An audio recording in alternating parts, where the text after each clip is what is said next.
অর্থ উপদেষ্টার জরুরি বৈঠক কর্মচারীদের 1:5 অনুপাতে কার্যকরের দাবি পূরণ অর্থ উপদেষ্টা যা বলল। ভিডিওটি শুরু করার পূর্বে আপনারা চ্যানেলটি সাবস্ক্রাইব করুন। অবশেষে জরুরি বৈঠকের পর 1:5 অনুপাতের নবম পে স্কেল কার্যকরের সুপারিশ করা হয়েছে। বৈঠকে উপস্থিত ছিলেন 10 জন সচিব ও অর্থ উপদেষ্টা সহ পে কমিশনের চেয়ারম্যান সাবেক অর্থসচিব জাকির আহমেদ খান। সকলেই বৈঠকে উপস্থিত থেকে নবম পে স্কেল কার্যকরের চূড়ান্ত সিদ্ধান্ত গ্রহণ করেন। সচিবরা নবম পে স্কেল বাস্তবায়নকে জোরালোভাবে ইঙ্গিত দিয়েছেন এবং চূড়ান্ত তারিখ ঘোষণার জন্য অর্থ মন্ত্রণালয়কে নির্দেশ দেন। বৈঠকে বেশ কিছু তথ্য নিয়ে আলোচনা করা হয়েছে। এর মধ্যে থাকছে সিলেকশন গ্রেড ও টাইম স্কেল পুনরুদ্ধারের সুবিধা। এছাড়াও দীর্ঘ 10 বছর থেকে সরকারি চাকরিজীবীরা বিভিন্ন বৈষম্যের শিকার হয়ে আছেন। তাদের এই বৈষম্যগুলো দূর করার লক্ষ্যে কাজ চলমান রেখেছেন বলে মন্তব্য করেন পে কমিশনের চেয়ারম্যান। আজ বৈঠক হলেও এ বিষয় নিয়ে অর্থ উপদেষ্টা সরাসরি কোনো বক্তব্য রাখেননি। যেহেতু তাদের আরও কয়েকটি সমস্যা এখন পর্যন্ত বিদ্যমান, তাই নবম পে স্কেল বাস্তবায়নে যথেষ্ট সোচ্চার আছেন তারা। কিন্তু সূত্র জানিয়েছে যে সরকারি চাকরিজীবীদের জন্য বেতন আগামী 1 জানুয়ারি 2026 থেকে কার্যকর ঘোষণা করা হবে। বাংলাদেশের 14 লক্ষ সরকারি চাকরিজীবীদের জন্য এই সিদ্ধান্ত নেওয়ার ফলে রাজস্ব খাতে কিছুটা হলেও সমস্যা তৈরি হতে পারে বলে মন্তব্য করেন সংশ্লিষ্ট মহল। তবে সরকারি চাকরিজীবীদের দীর্ঘদিনের প্রত্যাশার ফলস্বরূপ নবম পে স্কেল বাস্তবায়ন করতে বাধ্য হলেন কর্তৃপক্ষরা। প্লিজ আপনারা চ্যানেলটি সাবস্ক্রাইব করুন। ইতিমধ্যেই তারিখ নির্ধারণ করেছেন সংশ্লিষ্ট মহল। তারা বলেছেন, সরকারি চাকরিজীবীদের জন্য নবম পে স্কেল বাস্তবায়ন করা ছিল আমাদের মূল লক্ষ্য এবং দায়িত্ব।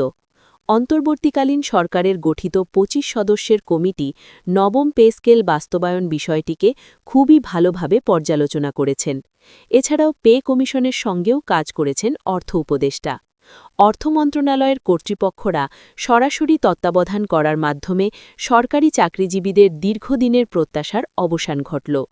দীর্ঘ 11 বছর থেকে সরকারি চাকরিজীবীরা বেতন সমস্যা জর্জরিত। বিশেষ করে বেতন সমস্যা জটিল আকার ধারণ করে 2020 সালের পরবর্তী সময়। সাধারণত 2015 সালে যখন অষ্টম বেতন স্কেল কার্যকর করা হয়, এরপর আবারও 2020 সালে নতুন বেতন স্কেল গঠন করার কথা ছিল। তবে বিভিন্ন রাজনৈতিক ও আর্থিক সমস্যা সহ তৎকালীন করোনা মহামারী নবম পে স্কেল বাস্তবায়নে বাধাগ্রস্ত হয়ে দাঁড়িয়েছে, যার ফলস্বরূপ সরকারি চাকরিজীবীদের দীর্ঘ 5 বছর থেকে বেতন সমস্যা প্রকট আকার ধারণ করেছে। বাংলাদেশের নিয়ম অনুযায়ী প্রতি 5 বছর পর পর নবম পে স্কেল বাস্তবায়ন করার কথা ছিল, তবে তা বাস্তবায়ন না হওয়ায় অন্তর্বর্তীকালীন সরকারের কাছে নতুন বেতন স্কেলের দাবি জানিয়েছেন কর্মচারী ফোরামের সদস্যরা। অবশেষে গতকাল চূড়ান্ত বৈঠকের মাধ্যমে নবম পে স্কেল বাস্তবায়নের নতুন সিদ্ধান্তের কথা জানায় সংশ্লিষ্ট মহল। এই বেতন ভাতা সংস্কার করার পিছনে যতটুকু অর্থের প্রয়োজন সকল অর্থর বরাদ্দ অর্থ উপদেষ্টার কার্যালয় থেকে দেওয়া হবে বলে শতভাগ নিশ্চয়তা দিয়েছে ড. সালাউদ্দিন আহমেদ। তিনি বলেন, যেহেতু নবম পে স্কেল বিষয়টি স্পর্শকাতর এবং সরকারি চাকরিজীবীদের দীর্ঘদিনের প্রত্যাশার একটি প্রতিফলন, তাই আর্থিক সক্ষমতা বজায় রাখতে কর্মচারীদের বেতন বৃদ্ধির আর্থিক যোগান দেওয়া হবে। যারা সরকারি চাকরিজীবী আছেন তারা পরবর্তী আপডেট পেতে চ্যানেলটি সাবস্ক্রাইব করুন। বৈঠকে 1:5 অনুপাতে চূড়ান্ত সিদ্ধান্তের কথা জানায় সংশ্লিষ্ট মহল। তারা বলেন, যদি নবম পে স্কেল বাস্তবায়ন অন্তর্বর্তীকালীন সরকারের আমলে করা না হয়, তাহলে এটা পরবর্তী নির্বাচিত সরকারের আমলে খুবই জটিল আকার ধারণ করবে।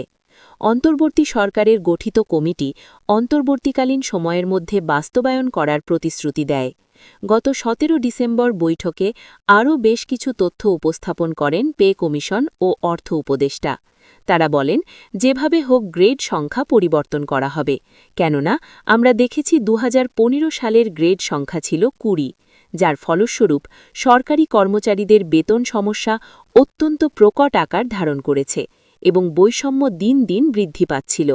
তাই আমাদের এবারের সিদ্ধান্ত থাকবে গ্রেড সংখ্যা পরিবর্তনের মাধ্যমে নবম পে স্কেল কার্যকর ঘোষণা করা। সাংবাদিকরা যখন অর্থ উপদেষ্টাকে জিজ্ঞেস করেন যে গ্রেড সংখ্যা কত রাখা হবে, তখন তিনি স্পষ্ট ভাষায় বলেন, আমাদের এই বিষয়টি এখন পর্যন্ত চূড়ান্ত করা হয়নি, তবে 15টি গ্রেড রাখার জন্য প্রস্তাব এসেছে। পে কমিশনের পক্ষ থেকে অর্থ উপদেষ্টার কার্যালয়ে একটি খসড়া পাঠানো হয়েছে, যেখানে সরকারি চাকরিজীবীদের বেতন বৃদ্ধির পাশাপাশি বিভিন্ন ধরনের সুযোগ সুবিধা সংযুক্ত করেছেন কর্তৃপক্ষ। এছাড়াও যারা তৃতীয় ও চতুর্থ গ্রেডের কর্মচারী আছেন, তাদের জন্য মহার্ঘ ভাতা চলমান রাখার বিষয়ে একতাবদ্ধ হয়ে কাজ করার প্রতিশ্রুতি দেন তারা আরও বলেন, যদি গ্রেড সংখ্যা পরিবর্তন করা হয় তাহলে যারা নিম্ন গ্রেডের কর্মচারী আছেন তারা সবথেকে বেশি উপকৃত হবেন। অবশেষে সর্বশেষ বৈঠক থেকে জানা যায়, সরকারি চাকরিজীবীদের বেতন বৃদ্ধির বিষয়টি শুধুমাত্র গ্যাজেট প্রকাশের অপেক্ষায় রয়েছে। যেহেতু এখন পর্যন্ত গ্যাজেট প্রকাশ করা হয়নি, তাই এই বিষয়টি নিয়ে ধোঁয়াশা সৃষ্টি হচ্ছে। আগামী 25শে ডিসেম্বরের মধ্যে গ্যাজেট প্রকাশের প্রস্তুতি নিচ্ছেন সংশ্লিষ্টরা। ভিডিওটি শেষ করার পূর্বে চ্যানেলটি সাবস্ক্রাইব করে আমাদের সঙ্গে থাকুন।